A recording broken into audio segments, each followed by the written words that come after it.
All right, let's start the show here. I'm Dave Woods, host of the In the Country podcast and a weekly live stream called Story Songs and Six Strings. And sometimes it's a real live in-person show when we can do those again. We've done them in the past and we'll fire those up again. But right now, it is my pleasure to welcome a good friend and a great artist, Alessia Cohle. Hey, Alessia. Hello. Welcome. It's great to have you here. What a great way to spend a Saturday morning. Yes, it is. When you said 11 a.m., I was like, yeah, I can.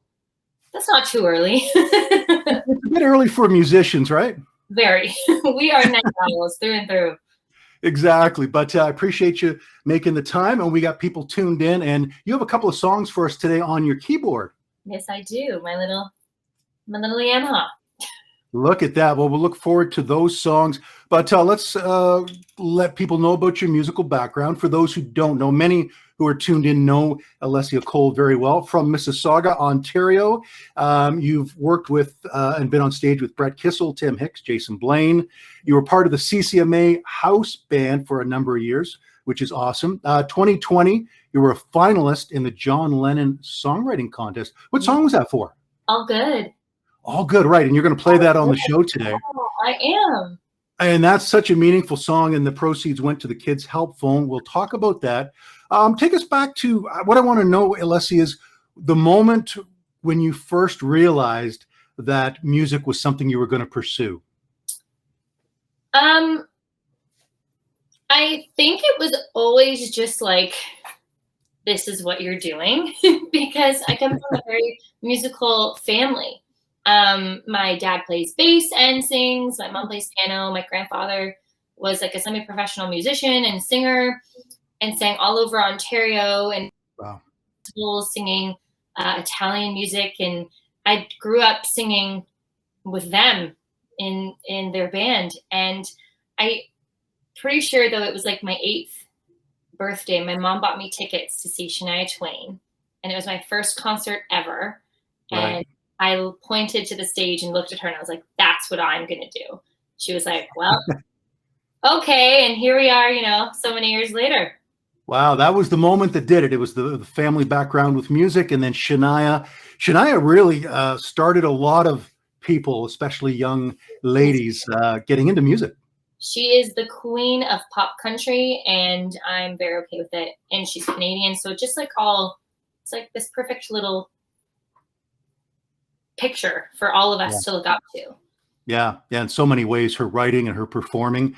And what was the choice? I know Shania is obviously country, but for you, what was the choice to pursue country music instead of, say, pop or jazz or something else? I haven't actually had this question asked to me very much, so thanks for asking it. I sang so many different kinds of music growing up. I mean, it started with like Italian and folk music.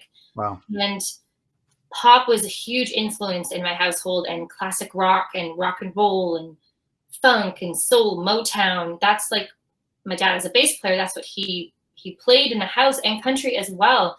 But when I started sitting down and writing, like really writing my own music, it just kept inching that direction. The storytelling aspect of it, it really kept inching that direction. And, I don't have that natural twang in my voice when I'm talking, but it's kind of inflective when I'm singing. And I kept going back to Shania Twain and Martina McBride and Faith Hill and the Chicks. They're now the Chicks. And I just kept getting influenced by them. And I was like, I think I just need to see what happens and see where it goes. And I kept gravitating towards country and pop country. I'll never say that I'm traditional country, because I'm not. I can't pretend to be that I am, and I'm never gonna pretend that I'm something I'm not. But pop country just is where I felt the most at home with the industry itself. I just felt very at home there, and I was like, I'm gonna run with it, and I'm very, very happy and grateful that I did. We're so happy that you're in country music as well. Let's say hello to some people. Susie. Hey, Susie. Enjoyed your Susie, girlfriend. How's it going? Great to see Susie. Enjoyed the conversation with Bree just before this one. And Susie saw you at a Kiss concert. Yes. So most people, like, they look at me and they think you're not into rock and roll, and I'm like, that's no, no, no, no. I actually really do like Kiss. So my dad took the birthday a couple years ago, and we went to the Kiss concert, and we walked in, and I saw Susie there, and I went, "Oh my God, this is amazing!" And we had a lot of fun. It was a good time. That is awesome. Sean is here as well. If anybody tuned in, if you've got a question for Alessia, put it right, type it in, and we'll try to answer. We'll get Alessia to answer it. And thanks for being here and watching. But yeah, country music, there's a few of your songs, and one I'm thinking of in particular that lends itself to storytelling, and it's the song about the photograph, which is so beautiful. Thank you. 5x7. I thought about playing that today, but I'm not going to. I'm going to keep you guys in suspense because I am going to be releasing it at some point. Great. So leading up to that, I'll start playing those ones out live. But thank you. I really love that one. That one is kind of my life story. I wrote it with Michelle Pereira, who's also she's a Mississauga gal. She lives in Nashville now. So when I was down there on a writing trip, we connected, and it just kind of flowed out of it. Yeah. It was like, I couldn't stop the words from coming out. And she was like, we need to write this song. And it was really wild because I had this huge deja vu moment when we were writing. And as I was singing, like after you're writing a song, you go sing it through, record yourselves, make sure you got it. And as we were doing that, I stopped and I went, have I written this song before? Like, have you written this before? Like, it felt like it had already been done. And it was a really strange feeling. And she goes, no. So we were like researching lyrics that we had written and to see if it was already a song. And I just like accidentally rewrote someone else's song. Right. That does happen sometimes. You're like, oh, this is cool. And you're like, oh, wait, that's, so-and-so. Just kidding. Next idea. Yeah, it's been done. It's been done, right? But no, it was genuinely like, it was ours. It was my song, that my thought process. And it was wild. I just had this deja vu moment. I was like, well, this means something. So we're going to roll with it. Yeah. 5x7, people have to check out that song, and as you said, you're going to record it at some point. Yeah. What have you learned about songwriting, Alessia? You've been doing it for a while now, quite a while, and you write great songs. What are a couple of things that you've learned that you didn't know when you started? Oh gosh, everything. I've learned that, some people chase after that wicked hook line or that, that catchy part that everyone's going to remember. And yes, you want to make your songs catchy and memorable. There you go. Words are hard. Words are hard. Words and stuff. It's early. It's morning. It is. All right. You want to make it memorable, but you also need to make it true.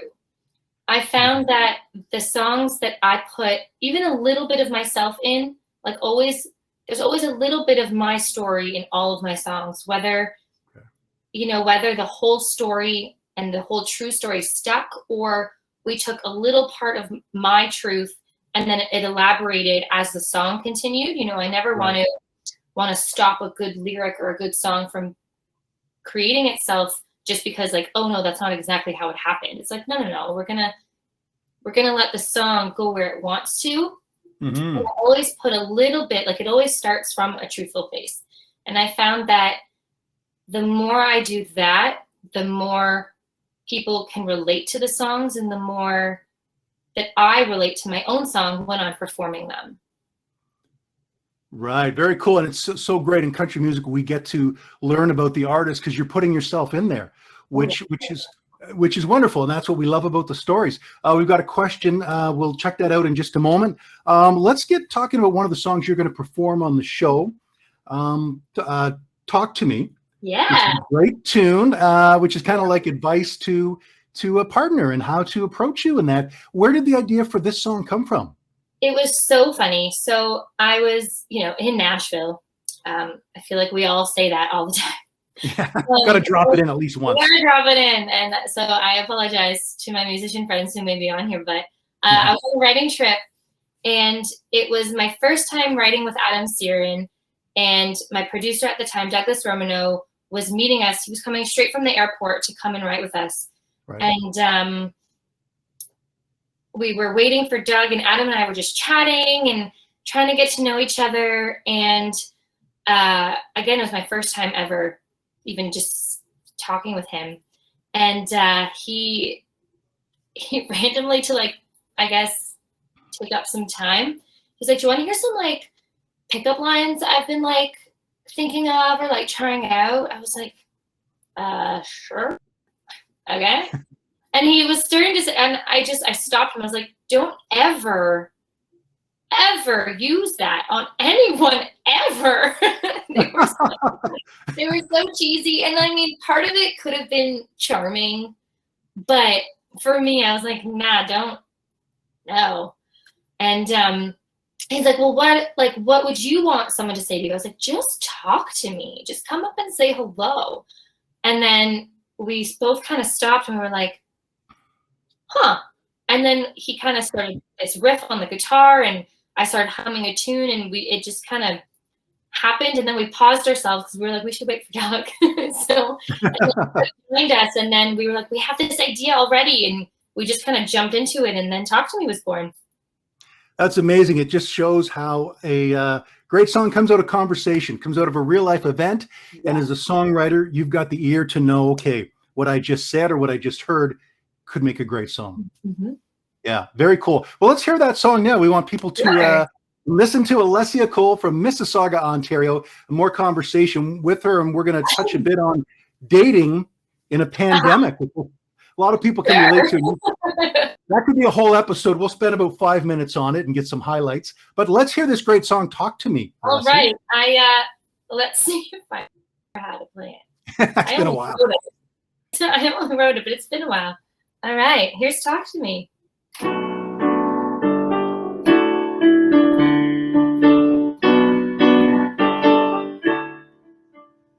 You're a tall glass of whiskey and water, something you could get any higher. What the hell you doing standing way over there? Why don't you bring that party on over here? Just talk to me, talk to me. Grab your drink and walk up to me, up to me. It might be everything that I need, but you gotta come talk to me, talk to me. Ooh, just talk to me.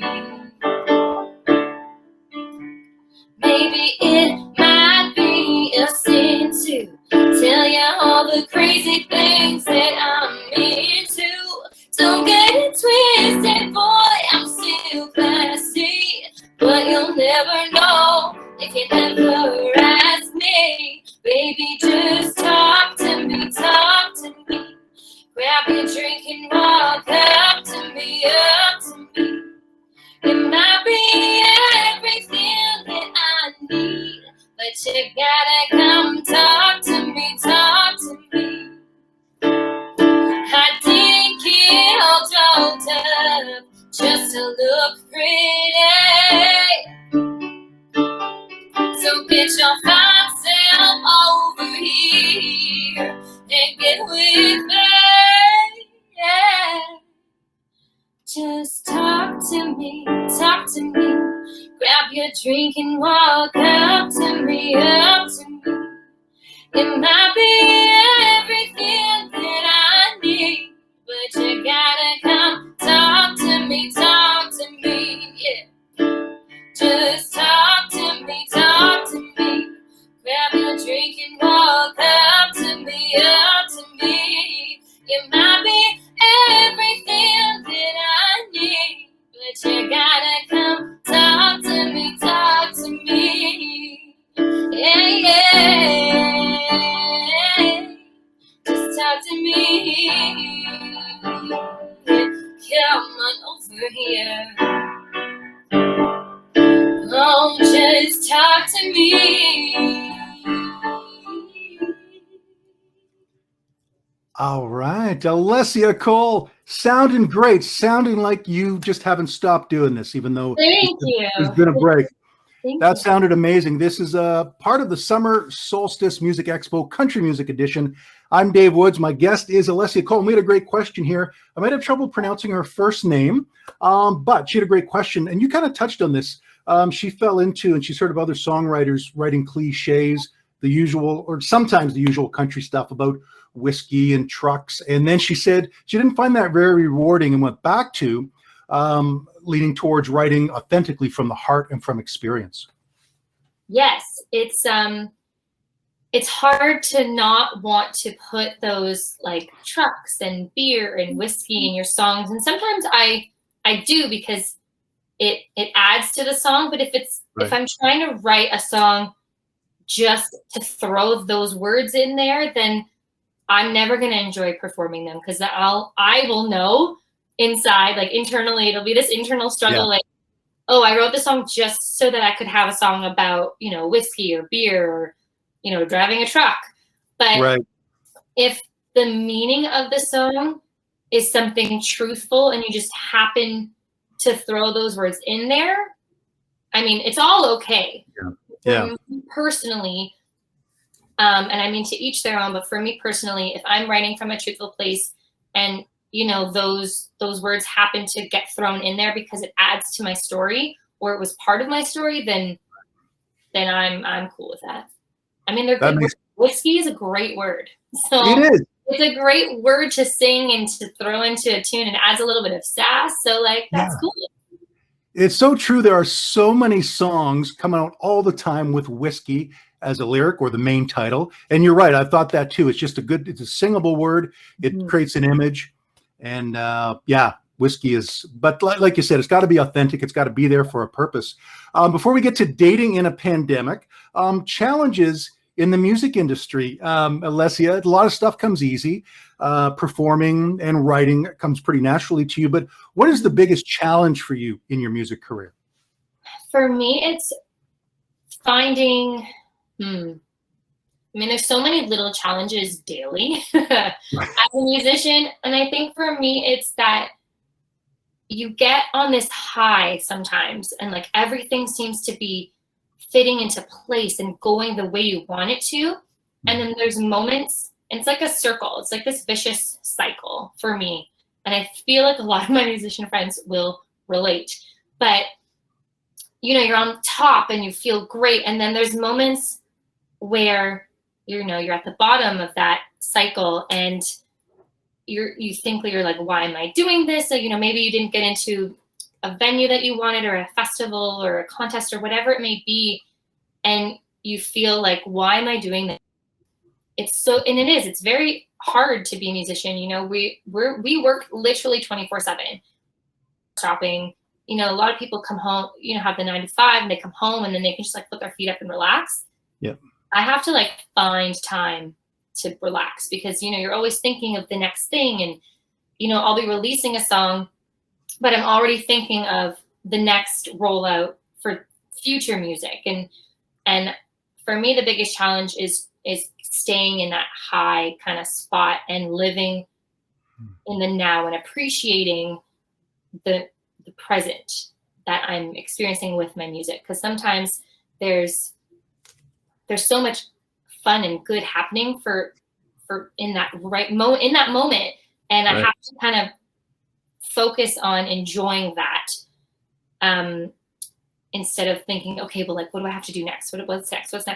Like, why am I doing this? What's my purpose? And it really takes a toll on you mentally and physically sometimes, but it's, surround yourself with a great support system and you're good to go.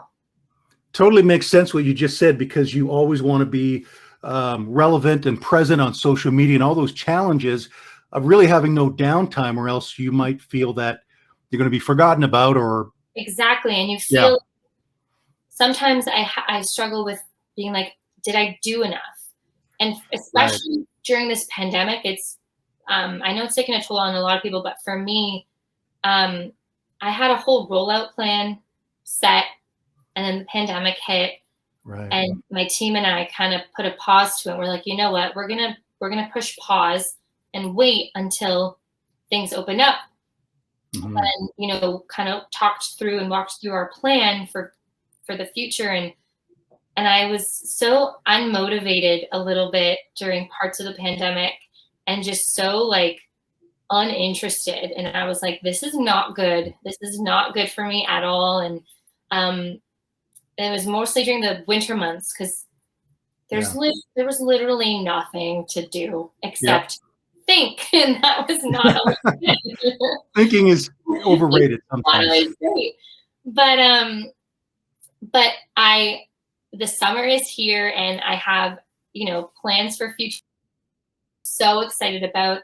I Great. just finished up in the studio. We're mixing some new tunes, and I'm so Awesome. excited for what's to come. So I'm back on that again. I'm working Right my way on. back towards the top of that cycle.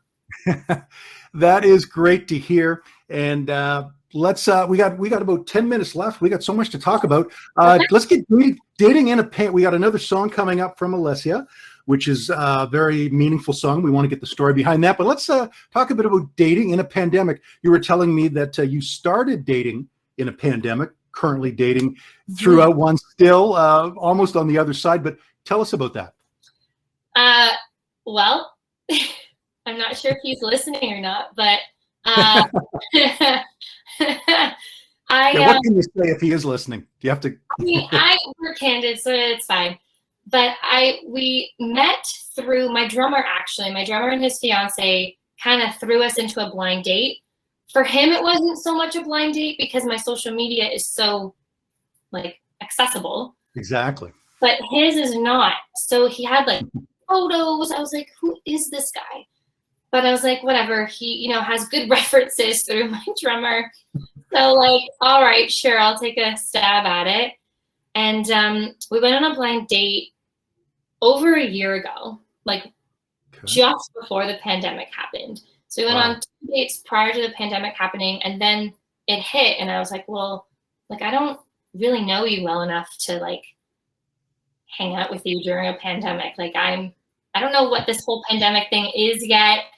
And he was so sweet throughout, asking me about my family and wanting to even just do like socially distanced things like throughout the summer. And I was still so like, stay over there.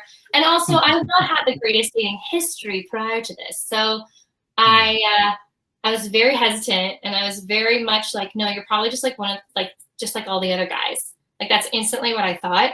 Right. And he kind of stopped talking to me for a while after that. He like, I guess, took the hint, according to him. Okay. And then Susie, who had with us through a festival last summer, and I was lucky enough to be a part of that. And my drummer dragged him to the show. Oh, wow. Yeah. And I was like, well, that's going to be super awkward if I don't say anything to him prior to this show.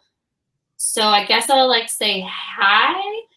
And then that opened up the line of communication again after like a few weeks of just like, I kind of had written him off. Sorry. He knows all this. I kind of written him off, and I'm glad so thanks Susie for that show, because oh my gosh, Jacob Carey, that's his buddy. Oh, right on. Hey, Jake. As we're talking about him, so he, you know, said all the right things, talked about family, wasn't one of those typical, you know, Tinder dudes that a lot of people talk about. And I'm really glad that it was actually my mom who was like, just like give him a chance, like see where it goes. I was like, ugh, fine. So I'm glad I did. And you know, here we are so many months later. And yeah, dating though, like going out on dates during these lockdowns have been very difficult. We had date night recently where we like got takeout and sat in my car and just like had date night in the car because we can't go to restaurants.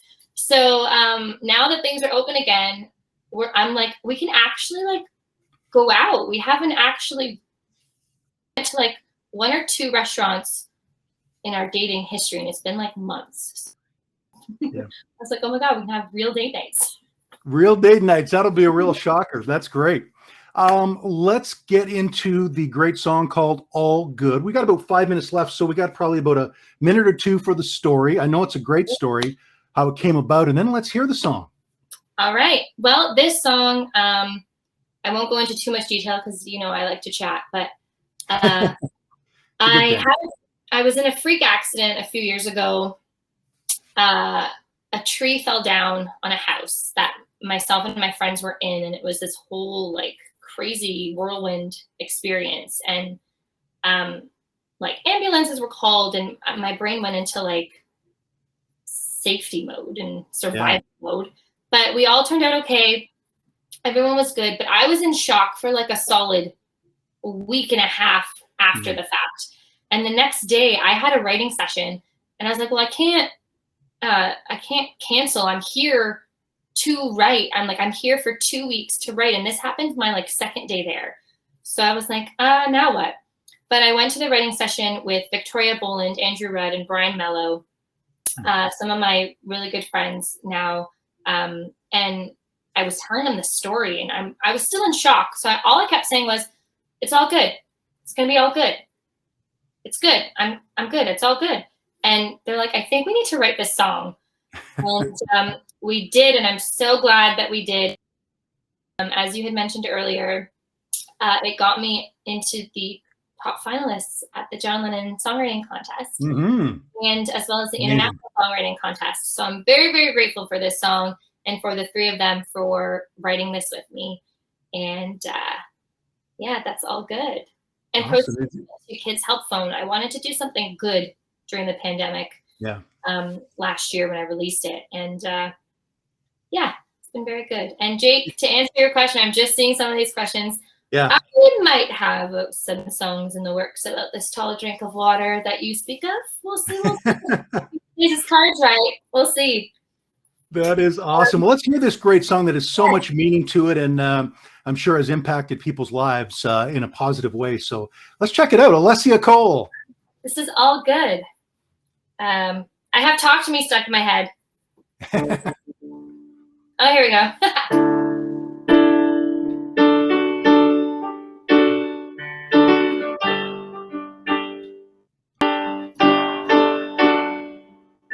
Looking in the mirror, trying to get it right. Your world just fell apart and you don't know why. It's all good. Broken like glass lying on the floor. It's so hard to put it back like it was before. It's all good. Sometimes there's nowhere to run, no place to hide. When it all goes wrong, you just gotta find that something right. There's a reason, there's a why now. Sometimes you don't see it till you slow down, and you can't let go when you're 10 feet off the ground. When it don't make sense, hard to understand, run out of hope, cause it hurts so bad. Well, your tear-stained shirt is gonna dry out. It's gonna be all good. It's all good. Holding up the walls when there's nothing left. You don't need to break, you just need a breath. It's all good. Oh, it ain't bent or straight, it ain't black or white. There's a little color between those lines. It's all good. Oh, there's a reason, there's a why now. Sometimes you don't see it till you slow down, and you can't let go when you're 10 feet off the ground. When it don't make sense, hard to understand, run out of hope, cause it hurts so bad. Well, your tear-stained shirt is gonna dry out. It's gonna be all good. It's all good.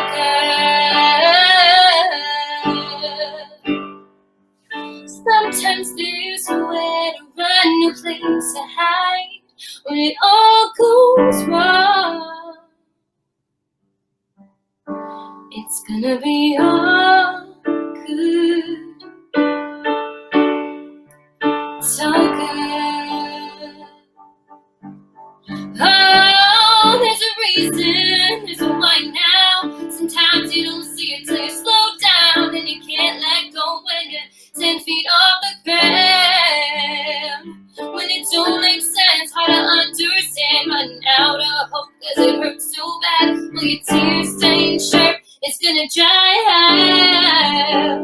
It's gonna be all good. It's all good.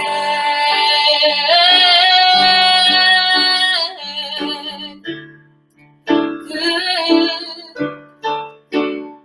It's all good. It's gonna be all good. When it all goes wrong, it's all good. Oh yeah, it's gonna be all good. It's all good.